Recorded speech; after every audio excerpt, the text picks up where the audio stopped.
guys, how are you? Hope you all are doing well. Today I'm back with one of the most interesting video. In this video tutorial guys, we will learn how to disable your Windows 11 new setting home page on your PC. So after updating guys your PC, when you opening your Windows 11 settings, so at that time guys you are getting this type of settings screen on your PC, as you can see guys in my screen.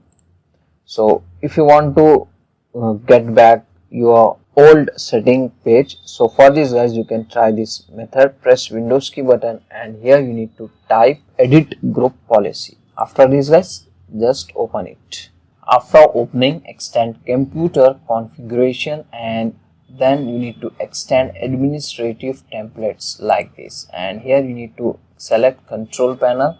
After selecting control panel, in the right panel you can get the option settings page visibility. Just double click and open it like this. It will open the new window on your screen, as you can see guys. Now you need to select enable option and here you need to type hide colon home, same as it is you need to type, and then click on apply and click on OK. After this guys, you need to restart your PC. After restarting, open your Windows 11 settings. Now you can get back your old settings menu interface on your PC, as you can see guys. Okay, so this is the easy and simple method to get back your old settings interface on your Windows 11. Hope you enjoy this video. If you enjoy, please guys like, share and subscribe to our channel. Thank you very much.